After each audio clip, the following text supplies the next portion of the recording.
dans cet épisode fracassant des stupéfiants. Je suis tellement excité que je suis tombé. Une poignée d'antiacide peut-elle faire exploser la cellule d'un prisonnier? La prison peut nous affecter d'une drôle de façon. Les pétillements sont puissants, mais le sont-ils assez pour briser du béton armé? C'est le test ultime. Ensuite, on éteint les lumières pour une opération clandestine. Allons aveugler des conducteurs. Un hors-la-loi peut-il passer la frontière de nuit sans allumer ses phares? C'était nul. En supposant que oui. Quoi? Survivra-t-il à ce dangereux voyage?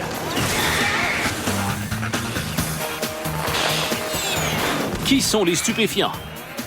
Adam Savage Je me sens tout à fait normal. et Jimmy Heineman. La douleur est ton ami. Ensemble, ils cumulent plus de 30 ans d'expérience dans le métier des effets spéciaux. Voici leurs collègues. Grant Imahara, Brûle! Carrie Byron, Je commence à penser qu'on ne devrait pas faire cette expérience à l'intérieur. Tori Bellici, avec la participation de Jesse Combs. C'était génial! Ils ne font pas que documenter les légendes urbaines. Ils tentent de les démystifier.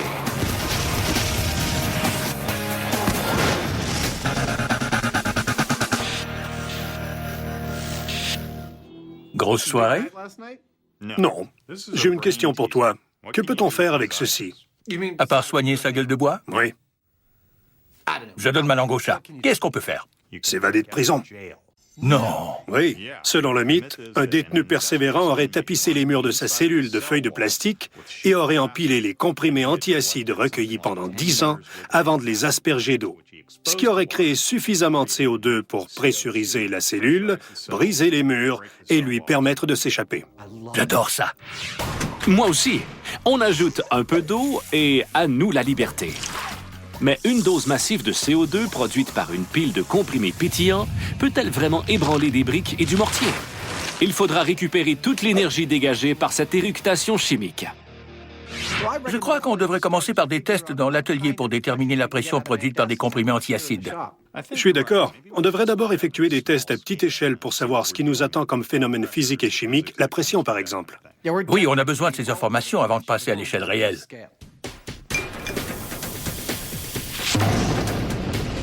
Avant de s'amuser avec les béchères, les stupéfiants entament la construction d'une cellule grandeur nature qui devra être aussi tenace que son locataire. Alors que normalement, les gens font tout pour éviter la prison, nous, on a tout fait pour apprendre à mieux la connaître. Ces palettes de blocs de ciment sur lesquelles je suis assis serviront à bâtir les murs de notre cellule et les lignes jaunes que vous voyez derrière moi délimiteront les contours de cette cellule. La construction a lieu dans l'édifice 258 du chantier naval. De cette façon, l'équipe ne sera pas arrêtée par le mauvais temps. On constate le sérieux du projet par la forêt de barres d'armature qui ancreront la prison au sol.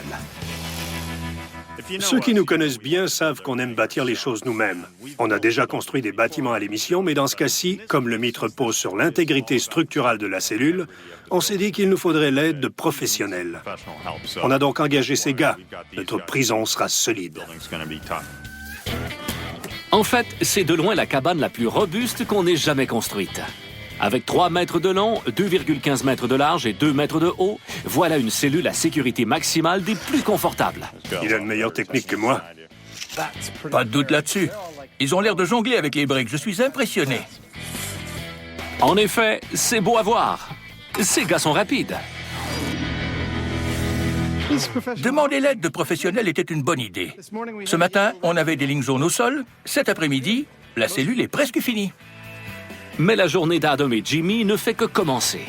De retour à l'atelier, ils doivent évaluer la pression potentiellement explosive qu'ils peuvent obtenir d'un pauvre comprimé antiacide. Jimmy commence par une analyse volumétrique. Il connaîtra la quantité de gaz produite en mesurant la quantité d'eau déplacée. Donc, tu vas laisser tomber l'antiacide dans l'eau. Il va se dilater et les gaz dégagés vont pousser l'eau hors de cet Erlenmeyer jusque dans ce bécher. Le volume d'eau récolté correspondra à la quantité de gaz produit par l'antiacide. Génial, non? Tout à fait, allons-y. Il y a suffisamment d'eau pour que ça fonctionne. Jimmy libère l'aimant retenant le comprimé et aussitôt, l'eau se met à bouillonner. Regarde-moi ça, ça marche. Quelques secondes plus tard, Ils ont leurs résultats. Un comprimé produit environ 75 millilitres de gaz. Oui, disons 80. Voici la question. Est-ce que 2 comprimés déplaceraient 160 millilitres d'eau? Est-ce une relation parfaitement linéaire? Le double de gaz pour le double de comprimé, ce serait logique, mais la science est rarement aussi simple. Le gaz produit dépasse la marque des 160 millilitres et continue de grimper. Je dirais 275 millilitres. Pour voir si la tendance se maintient, l'étape suivante est d'essayer avec 4 comprimés. Si on double le résultat pour 2 comprimés, on devrait obtenir 550 millilitres d'eau déplacée. Bien vite, Jimmy regrette de ne pas avoir apporté un plus gros récipient. En fait, c'est plus... Plus que le double. Eh bien, il semble que doubler le nombre de comprimés fait plus que doubler le déplacement d'eau. La relation est peut-être exponentielle. De toute évidence, il y a beaucoup de CO2, mais le mythe s'attarde spécifiquement à la pression générée par le gaz. Les gars sortent donc leur manomètre. Mesure de la pression dans 3, 2, 1. Oh, regarde. Ils recommencent avec un comprimé, et encore une fois, les résultats ne se font pas attendre. Alors, 13, 14 kilopascal?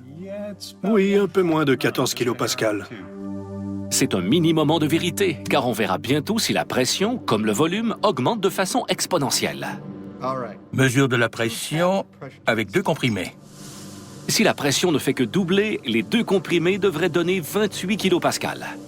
Les 2 comprimés continuent de bouillonner. Ils font des bulles. Ils viennent de dépasser 14 kilopascal. Ils s'approchent de 17 kilopascal. Facilement franchis par les 2 comprimés. Ils se dirigent maintenant vers les 21 kilopascal. Et voilà! Atteindront-ils 24 kilopascal? 24, qui veut parier? Oui, les 2 l'ont dépassé et visent les 28 kilopascal. 28, allez! Allez! Oui! Ils dépassent 28 kilopascal, la pression estimée pour une relation linéaire avec 2 comprimés. Alors il semble que la relation soit en fait exponentielle. En termes plus simples, les gars pourraient parvenir à fissurer les murs de la cellule avec relativement peu d'antiacide. Est-ce qu'on essaie avec 3 comprimés? Bien sûr. Je dois dire que lorsqu'on a commencé l'expérience, je ne pensais pas que les comprimés produiraient beaucoup de pression. Mais jusqu'à maintenant, les résultats sont assez excitants. Quelle pression! Oui. On a découvert que lorsqu'on double le nombre d'antiacides, on fait plus que doubler la pression. 57 kilopascal, terminé, je relâche la pression, d'accord? D'accord. Elle semble augmenter exponentiellement. On va sans doute pouvoir créer une pression absolument énorme dans cette cellule. Je suis très enthousiaste. Pour en être absolument certain, Jimmy veut effectuer une dernière série de tests avec de plus gros récipients. J'ai l'impression de désamorcer une bombe atomique. Je place délicatement le centre. Les 2 substances ne doivent pas se toucher. Il dépose 20 comprimés antiacides dans le récipient en espérant qu'il sera assez robuste pour supporter la pression. La pression est stable à 69 kilopascal. Est-ce qu'on double la quantité? D'accord. Si l'on se fie au résultat précédent, la pression de 40 comprimés devrait aisément dépasser 138 kilopascal. Mais cette fois, c'est différent. Elle s'arrête à 124 kilopascal. On n'a pas l'augmentation exponentielle des tests à plus petite échelle. C'est une augmentation de 80%, ce qui n'est pas exponentiel ni même linéaire. Qu'en penses-tu? Est-ce qu'on double encore la quantité? Oui. Super! La taille du récipient semble avoir un effet sur la pression. C'est parti. Avec 80 comprimés, l'indicateur monte rapidement jusqu'à 138 kilopascal, puis ralentit. Je crois qu'on a atteint la limite des antiacides. Oui, probablement. Mais n'oublie pas que 172 kilopascal, c'est énorme pour un bâtiment. Je crois d'ailleurs que la plupart ne résisteraient pas à une telle pression. Ah non, tu as raison. Si on atteint seulement 69 kilopascal dans notre prison, je pense qu'elle pourrait s'effondrer. Une première. Quoi, parler du plan dans le noir? Oui, mais aussi tester un mythe sur la contrebande de nuit. Et ce n'est pas une vieille légende de pirate, mais une histoire qui se déroule de nos jours. Mais encore? Selon les téléspectateurs, des personnes essaient de passer, disons, du sirop d'érable aux États-Unis par la frontière canadienne. Elles choisissent un point de passage peu fréquenté et attendent la tombée de la nuit. Mais pas n'importe quelle nuit. Une nuit d'hiver extrêmement froide où il fait très, très noir. Elles traversent la frontière en restant dans l'obscurité totale. Puis voilà, elles sont prêtes pour leur commerce clandestin. On doit donc vérifier si l'on peut conduire dans le noir, sans nos phares, rapidement et sans heurter quoi que ce soit. Ça a des chances d'être amusant. Cette technique est soi-disant utilisée par les contrebandiers. Éteignez vos phares, enfoncez l'accélérateur, filez vers la frontière à toute vitesse et vous passerez ni vu ni connu. Mais peut-on le faire dans la nuit noire sans finir en bouillie? J'ai de sérieux doutes sur la véracité du mythe. Oui, en 20 minutes, nos yeux s'habituent à l'obscurité, mais sont-ils capables d'assimiler les images aussi vite et aussi précisément qu'avec les phares allumés? C'est ce qu'on va découvrir, non? Voici ce que je propose. On va effectuer notre expérience sur une piste de go-kart intérieure. De cette façon, on pourra contrôler la lumière en tout temps et faire des essais avec les phares, puis dans le noir le plus total pour comparer les deux. Des go-karts? Des excès de vitesse dans le noir? Ça peut pas bien finir. Au boulot! Comme toujours, il faut travailler avant de s'amuser. Nos amis seront les acteurs, producteurs et machinistes de leur propre film de course automobile. La piste de go-kart comportera plusieurs tournants et obstacles. Mais comme le mythe se déroule au Canada, on a décidé d'ajouter une touche canadienne au circuit. On veut faire entrer du sirop d'érable illégalement, alors bien sûr, il faut des érables. Ils travaillent vite, n'est-ce pas? Les arbres ne servent que de décor, mais les animaux sauvages présentent un véritable danger pour ceux qui sont assez fous pour traverser le 49e parallèle sans leur phare. Vous êtes d'accord? Si vous faites entrer du sirop d'érable clandestinement par la frontière canadienne, vous pourriez rencontrer des obstacles comme un orignal. J'ai déjà fabriqué un orignal à l'émission, mais il était fait en caoutchouc. Il était conçu pour supporter l'impact d'une vraie voiture filant à près de 100 km/h. Wow! Vous avez vu à quelle hauteur l'orignal a été projeté? En passant, voilà ce qui se produit quand une voiture joue au plus brave avec un gros orignal en caoutchouc. Des résultats que Tori ne tient pas à reproduire. J'ai choisi un matériau qui se brisera facilement quand on le frappera avec une voiture. Les orignaux seront faits en styromousse. Dépêche-toi, je les veux avant midi. L'équipe a jusqu'à la tombée de la nuit pour préparer les accessoires nécessaires à leur contrebande de sirop d'érable. Un orignal. Grant a trouvé une piste qui accepte de les accueillir après la fermeture. Pour mettre ce mythe à l'épreuve, on ne peut pas conduire dans les rues de la ville sans allumer les phares. Ce serait beaucoup trop dangereux. Il nous faut un endroit que l'on peut contrôler et qui nous offre une bonne répétitivité. Un endroit où l'on peut effectuer nos tests de façon sécuritaire, scientifique et surtout pratique.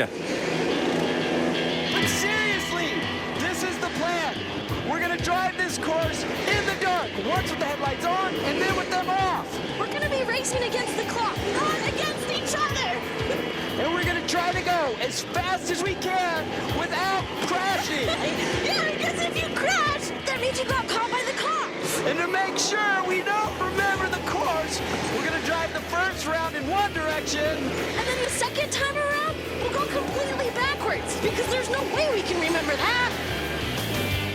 Ça semble bon plan, mais ne mettons pas le go-kart devant les orignaux. Il reste à placer quelques obstacles naturels sur la piste. Caché à la sortie d'un virage, notre orignal surprise testera le temps de réaction des conducteurs. Je vais devoir en prendre un autre. Celui-là n'est pas bien dompté. Ah, voilà. Et jeté au hasard au bout d'une section droite, Parfait. cette bûche testera leur acuité visuelle de loin. Mais ce n'est pas tout. Le troisième et dernier obstacle nous dira si l'on peut lire un panneau et prendre une décision rapidement. Ces deux panneaux présentent chacun un mot de 4 lettres commençant par C. Bien entendu, on doit se diriger vers le café et non les cops. Et voici une réflexion qui tombe à point. Si l'équipe ne peut pas voir dans le noir, Je sais que vous vous demandez, si on conduit dans le noir, comment allez-vous nous voir? Je vais vous le dire. Éteignez les lumières. On a des caméras et des lumières infrarouges qui vous permettront de voir nos déplacements. Mais si vous voyez ce qu'on fait, ça ne veut pas dire que nous, on voit ce qu'on fait. Pour nous, il fera encore noir comme dans un four.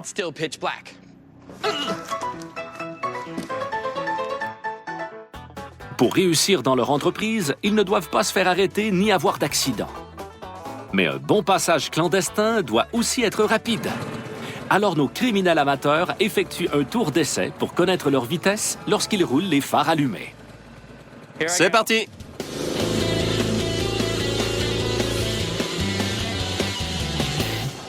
La piste est étroite et un orignal se tapit dans un tournant. Mais Grant ne ralentit pas pour autant. Il arrive. Voilà l'orignal. La bûche s'en vient. Il l'a contourné.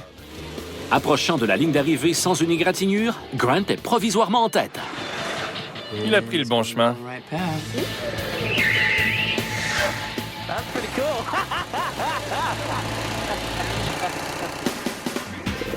Tori fait son tour d'essai.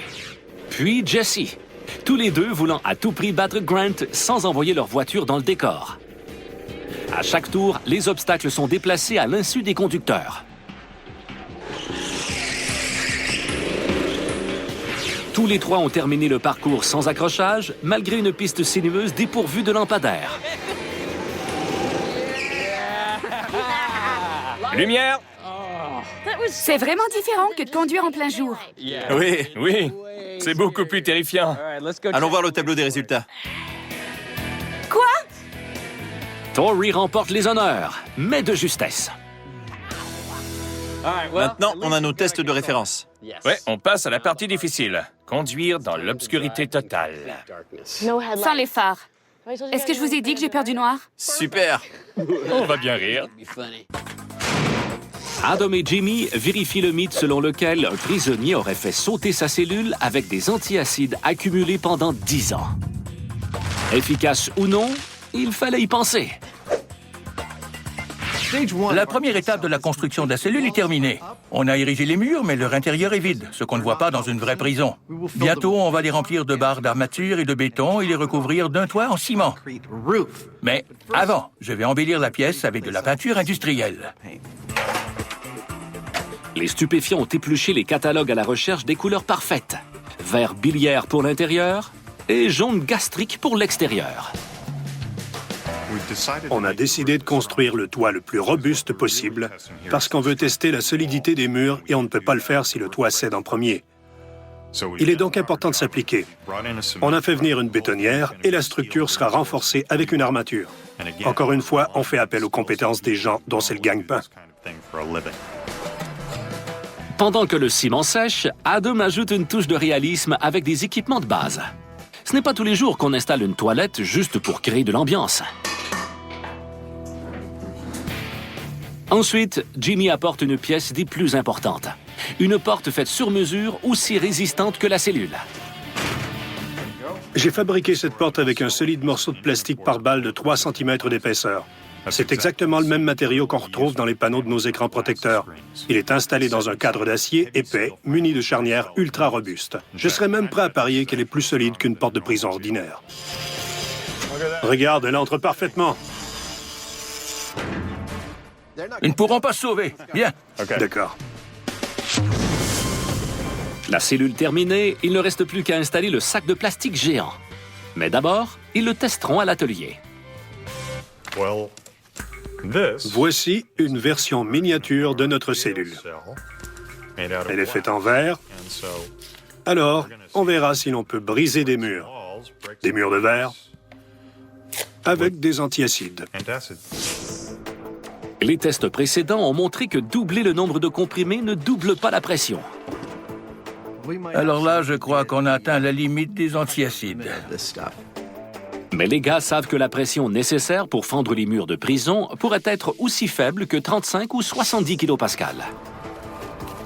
Bien, je vais déposer 100 comprimés. Ils croient que cette mise pourrait briser la boîte de verre. Adam fournit les futurs évadés. Le prisonnier du mythe a recouvert l'intérieur de sa cellule avec du plastique pour la sceller, et c'est ce qu'on a reproduit avec ce modèle réduit. On a 100 comprimés, de l'eau et un sac de plastique. On verra comment le plastique interagit avec la boîte. Quand on combinera l'eau avec les comprimés antiacides, on regardera le sac se gonfler et avec un peu de chance, ça nous donnera des informations. Assez pour nous aider dans notre test à l'échelle réelle. On espère aussi que le verre se brisera, tout simplement parce que... on aime briser du verre. Tout d'abord, bien agité. Excellent. Et le pétillement commence.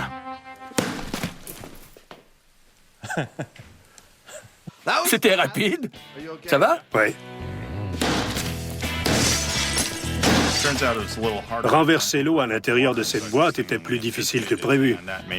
Alors je l'ai retenu quelques secondes de trop. Ah, les joies de la science pratique. Sur une note plus positive, le panneau du dessous est peut-être détruit, mais le mythe est loin de l'être. Cette expérience nous a démontré ce que je savais déjà sur la pression, c'est-à-dire qu'elle peut devenir très élevée dans un espace fermé. Ça augure bien pour notre test à l'échelle réelle. Mais avant, le dernier test vaut la peine d'être répété, cette fois avec du verre plus épais. Tu es prêt? Vas-y. Un petit mouvement du poignet et la réaction commence. Pour ceux qui croient que les chiens sentent le danger, regardez bien ceci. Voici la chienne de Jimmy, Zero, qui vient de décider de rester sagement dans le haut de l'escalier. Je vois le dessus se courber. Ça y est! Regarde, ils se sont échappés. C'est vrai! Il va sans dire que c'est un moyen dangereux de s'évader de prison. Mais si on survit, ça fait toute une histoire à raconter. Le dessus est arqué.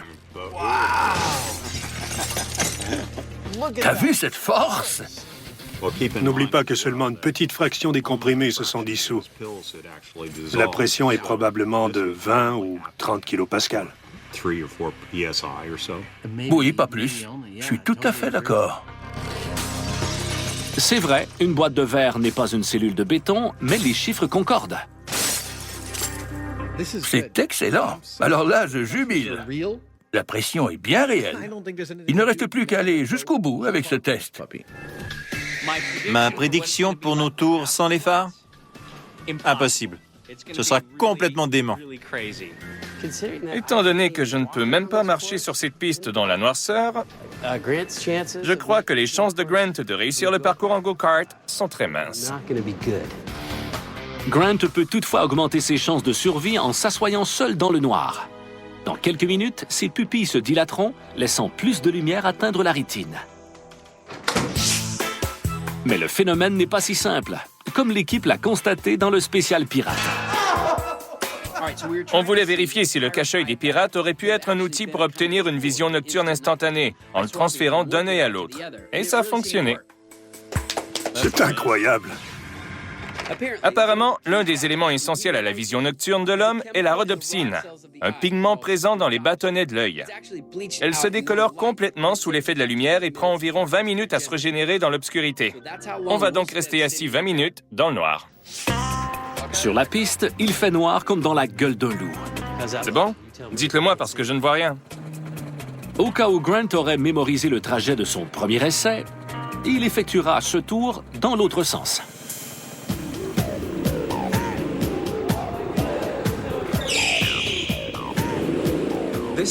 Cette épreuve est vraiment cinglée. Si ce n'était pas du bruit du moteur et du crissement des pneus, j'aurais l'impression de vivre un cauchemar. Des formes floues défilent à côté de nous, et puis, boum, quelque chose nous saute au visage. Cette expérience est complètement surréaliste. Finissant de peine et de misère le reste de son parcours, Grant franchit enfin la ligne d'arrivée. Mais son score n'est pas très bon.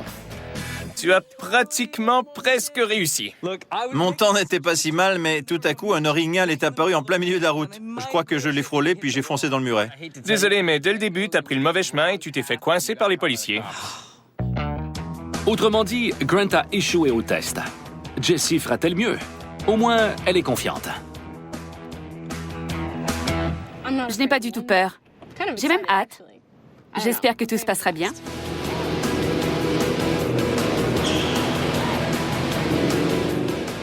Le problème avec les bâtonnets de l'œil, c'est qu'ils contribuent principalement à la vision périphérique. La fovea, responsable de la netteté, en contient très peu et n'est donc pas sollicitée dans le noir. C'était assez près de ce dont je m'attendais. Je savais que j'hésiterais à appuyer sur l'accélérateur. Elle a évité l'orignal, mais elle a accroché la bûche. Dans la vraie vie, Jessie aurait eu un accident. Je crois qu'elle est encore sous la voiture. Maintenant, voici notre champion qui se prépare pour son tour de piste. Je suis resté assis dans le noir pendant 20 minutes. Mes yeux sont accoutumés et vous savez quoi? Je vois plutôt bien. C'est surprenant. Tori se rend à son go-kart sans trébucher une seule fois. Mais au signal du départ, il tarde à démarrer. C'était tellement dur. Je ne voyais rien. J'ai dû m'approcher à moins de 2 mètres des panneaux pour réussir à les lire. Jesse aussi a eu le même problème. Mais c'est après que ça devient déconcertant. Le manque de lumière a fait perdre à Tori son assurance légendaire. Est-ce qu'on peut accélérer l'image? Pas en direct, non. On ne voit absolument rien. On perçoit des formes ici et là, mais on ne sait pas ce que c'est. On peut heurter quelque chose à tout moment. Je n'ai pas accroché l'orignal ni la bûche, mais c'est juste une question de chance.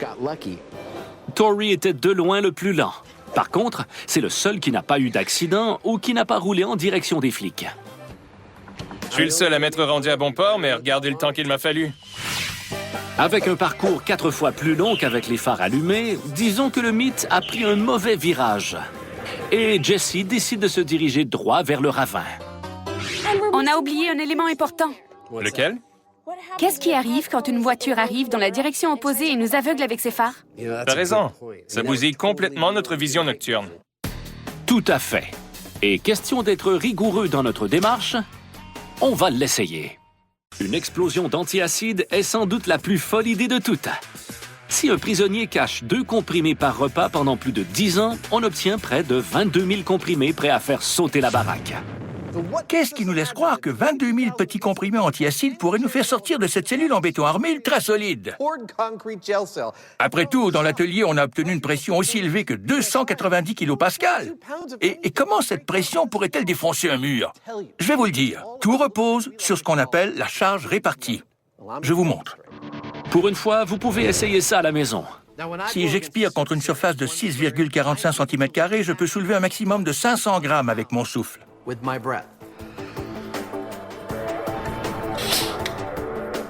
Mais si on expire dans un sac de plastique ayant une grande surface de contact, l'air contenu dans les poumons peut accomplir des miracles.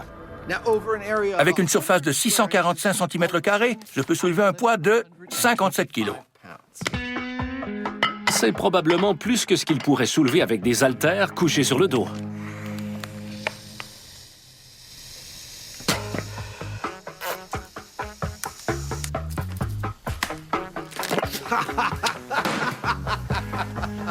Je suis tellement excité que je suis tombé. Qu'est-ce que ça signifie pour notre prison? Eh bien, la surface totale de l'intérieur de la cellule est d'environ 29,4 m². Si nos antiacides arrivent à produire une pression de seulement 35 kPa, soit 35 000 newtons par mètre carré, ça nous donne un peu plus d'1 million de newtons qui poussent sur les murs de la cellule. Cette force la brisera-t-elle? Je ne sais pas. C'est ce qu'on est venu découvrir. Alors, au boulot. Pendant que Jimmy couvre les bosses et les angles tranchants de ruban adhésif, Adam s'occupe de l'aspect technique.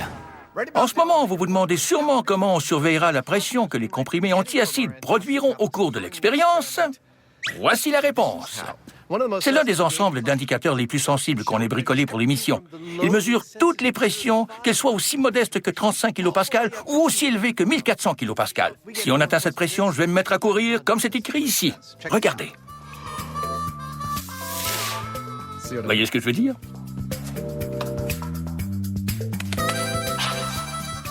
Maintenant, grâce à du ruban adhésif double face, Jimmy et Adam commencent à former l'élément crucial, la grosse bulle de plastique. Ça fonctionne à merveille. Pour l'instant. Il semble de moins en moins probable qu'un détenu puisse réaliser toutes ses tâches en solo, que ce soit la mise en place de la bulle ou simplement trouver un moyen de transférer l'eau du lavabo à la pile d'antiacide. Mais on est ici pour vérifier les faits. Un point, c'est tout. C'est spécial, mon vieux. Ça t'est déjà arrivé de penser à quelque chose pendant très longtemps et finalement, quand tu le fais, ça devient étrangement réel? Pas juste réel dans la réalité, mais réel dans la tête. Tu sais, j'ai l'impression que ça pourrait marcher. Tu sais, la prison peut nous affecter d'une drôle de façon.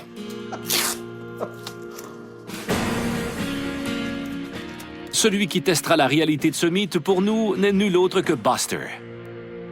C'est l'heure d'enfermer le détenu? Oui, on devrait le placer sous le sac.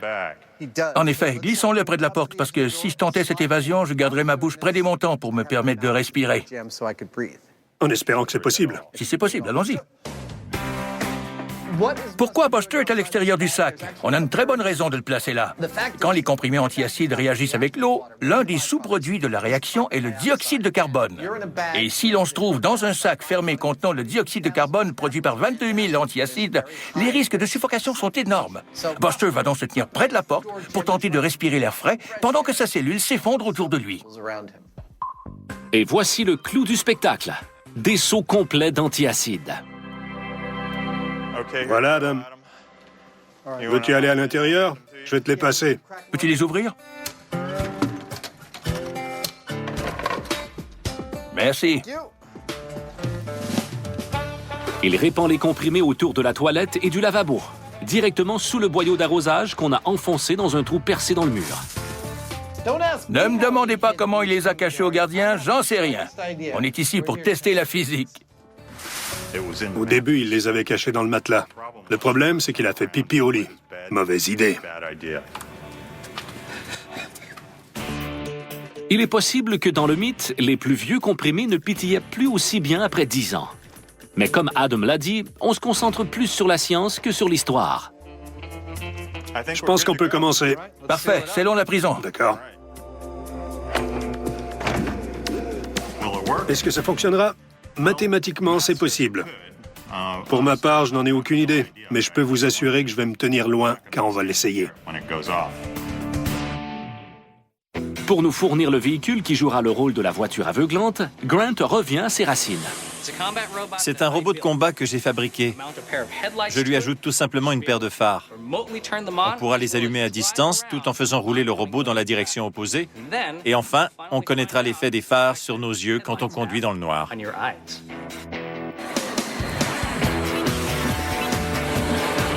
Bon robot! Allons aveugler des conducteurs. Un conducteur, pour être précis. Tori se porte volontaire pour jouer le chevreuil ébloui. Salut mon ami, comment t'appelles-tu? Je te présente Blinky. Ah, c'est un beau nom. Allumer les projecteurs ruinerait la vision nocturne de Tori en décolorant ses rhodopsines. Jessie l'aide donc avec une lampe de poche. On y est. D'accord. Les obstacles sont déplacés et Grant installe Blinky derrière le muret du premier virage. Ce tour pourrait se terminer en un éclair. Voilà Tori. Et voilà l'autre conducteur.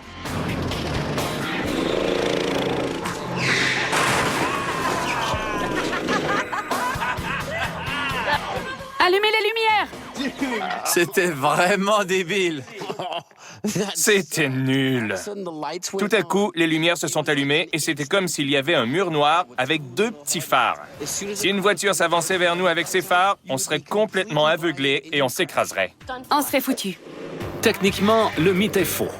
Ils n'ont jamais pu conduire assez vite tout en gardant la maîtrise de leur véhicule. Mais le concept n'est pas complètement mort, si l'on suppose que les contrebandiers avaient accès à un équipement de pointe.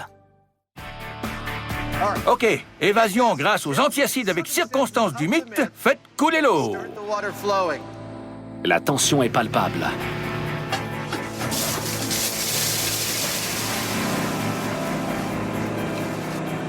Je vois le plastique bouger.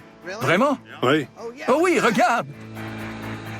Mais ils ne peuvent pas voir l'intérieur de la cellule. Ah, ça me tue, j'aimerais voir l'intérieur. Les téléspectateurs peuvent le voir en ce moment, mais pas moi.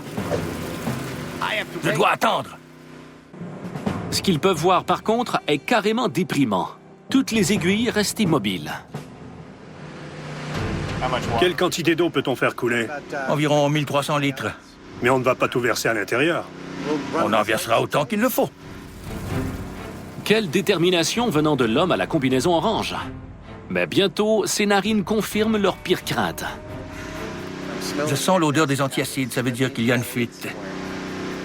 Ouais. La pression étant à zéro, du moins si l'on se fie à nos instruments, Adam décide de s'approcher. Les gars estiment que plus rien ne se passera et mettent fin à l'essai. Non. Coupez l'eau. Les gaz ont été dégagés. Tous les comprimés ont été utilisés, mais ils n'ont créé aucune hausse de pression. Cette histoire d'évasion semble dans une impasse. Le mythe est faux, alors.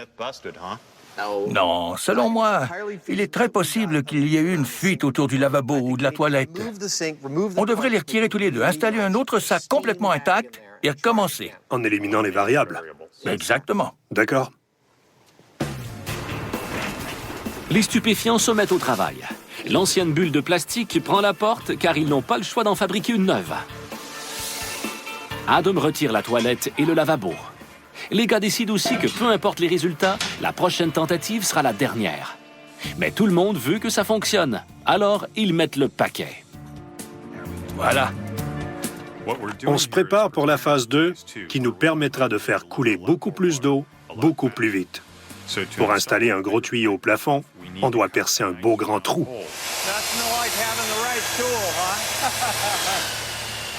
L'outil en question est une scie à pointe au carbure, celle qu'Adam a offerte à sa femme pour leur anniversaire de mariage. Le nouveau plan comporte 3 étapes. Premièrement, rajouter plus d'eau. Deuxièmement, fabriquer une bulle plus hermétique. Je suis prêt. Est-ce qu'on insère la baignoire? Oui. C'est bon. Parfait. Et troisièmement, augmenter la dose. Cette baignoire sera remplie d'ingrédients bruts, soit de l'acide citrique et du bicarbonate de soude, en quantité suffisante pour équivaloir à 72 000 comprimés antiacides. En ajoutant 28 000 comprimés qu'on trouve en pharmacie, on obtient le chiffre magique de 100 000 antiacides. Avec tout ça, on pourrait régler les problèmes digestifs de la moitié de la population des États-Unis. Et provoquer une overdose. Pendant qu'Adam attache le tuyau, Jimmy réfléchit sur la fragilité de la vie. Je regarde cette cellule et de voir à quel point elle est bien construite, ça me terrifie. Quand on a une enceinte sous pression, ce n'est pas comme des explosifs. On ne sait pas quand elle explosera, ni même si elle le fera. C'est une situation angoissante. Ça peut sauter ou ne pas sauter. C'est le test ultime. C'est le vrai test. Démarrez le moteur, on passe à la phase 1. Faites couler l'eau. Regarde, des jumelles nocturnes. Exact, c'est la 3e génération de ce modèle ultra moderne de la compagnie B.E. Meyers. Elle capte toute la lumière disponible, puis l'amplifie. C'est en plein la technologie qu'il nous fallait. Je vais faire un essai dans le noir en m'aidant de ces jumelles et on verra ce que ça donne. D'accord, mais cette fois, pas question de lambiner sur la piste comme un escargot. Pour que ce soit plus réaliste, je vais te poursuivre comme si j'étais une policière. Quoi? Je lambinais? Oui, tu lambinais. L'utilisation civile de ces jumelles nocturnes est légale aux États-Unis, mais pas au Canada. Mais ça ne dissuaderait sûrement pas un méchant trafiquant de sirop d'érable. Comment on va déterminer que j'ai été coincé? Jessie va tenter de t'emboutir, de percuter ton pare-choc, de te renverser. Elle va tout faire pour t'arrêter. T'es prêt? Je suis prêt. D'accord, allons-y. Éteignez les lumières. La technologie va-t-elle réussir là où la vision humaine a échoué? Les premiers tours de Tory sont rapides et mouvementés. On n'a pas de difficulté à voir. Le problème est de juger à quelle distance se trouvent les objets et de voir tout autour de nous. On a vraiment une vision tubulaire. La profondeur de champ et la vision périphérique disparaissent. J'ai dû percuter le muret au moins 6 fois.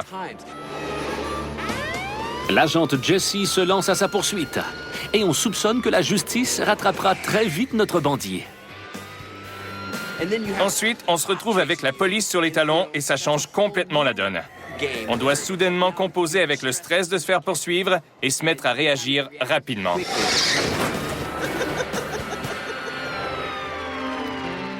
Alors, quel est le verdict? Je pouvais conduire avec les jumelles nocturnes, mais dès que tu m'as pris en chasse, j'ai dû accélérer et augmenter mon temps de réaction. À cause de la vision tubulaire, j'ai mal évalué le dernier virage et je me suis écrasé dans le muret. C'est là que tu m'as embouti et que tu m'as arrêté. Conduire avec les jumelles nocturnes aide peut-être un peu, mais moins qu'on l'espérait. On a testé le mythe et il est bel et bien faux. Est-ce que c'est dangereux? Oui, absolument.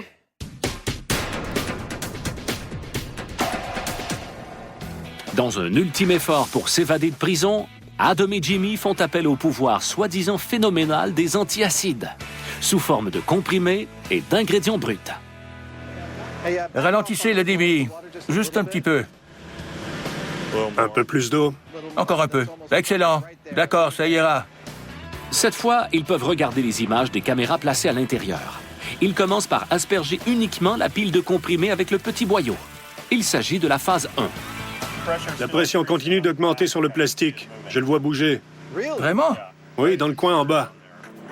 Encore mieux, les instruments d'Adam captent enfin la pression. Oh, l'aiguille a monté légèrement. On a un petit peu plus de 1 kilopascal. On a probablement mouillé la moitié des comprimés. Environ 15 000, je dirais.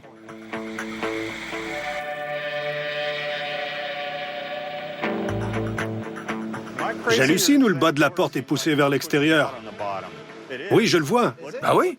Regarde la traverse du bas. Ah oui? La porte est en train de sortir en haut et en bas.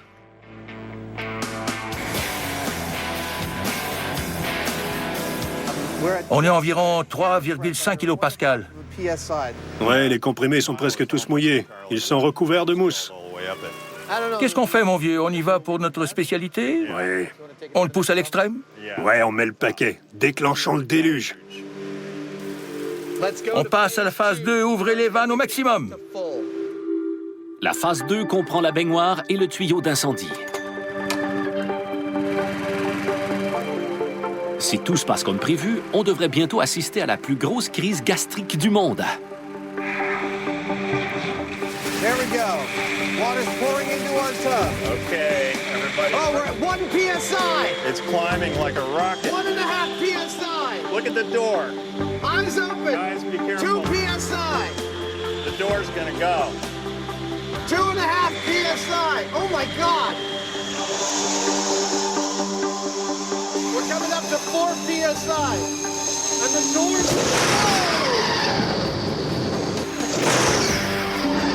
Oh my God. Is everyone okay?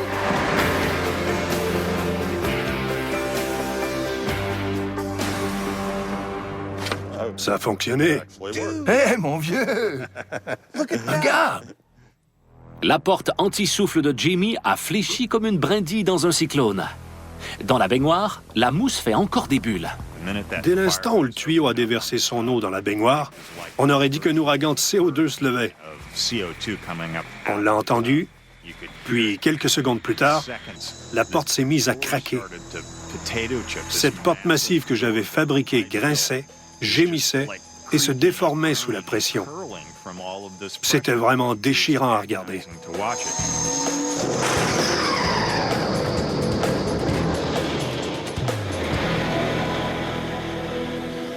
On avait une porte de 70 kilos en plastique par balle de 3 cm d'épaisseur. Malgré ça, il n'a fallu qu'une feuille de plastique de 6 mm d'épaisseur et une pression de 28 kilopascal pour la courber. Sérieusement. Elle a fini ainsi, mais pendant le test, elle s'est probablement arquée 2 fois plus. Easily twice that far.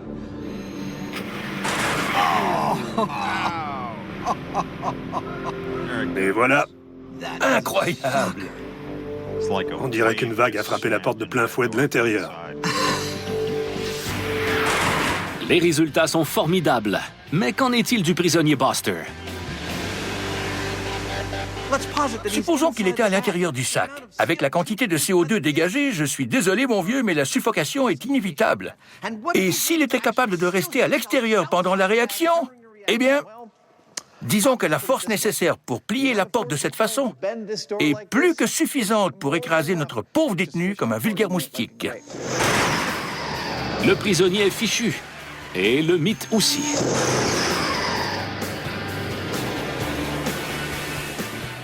On a clairement démontré que les comprimés antiacides détiennent un pouvoir étonnant.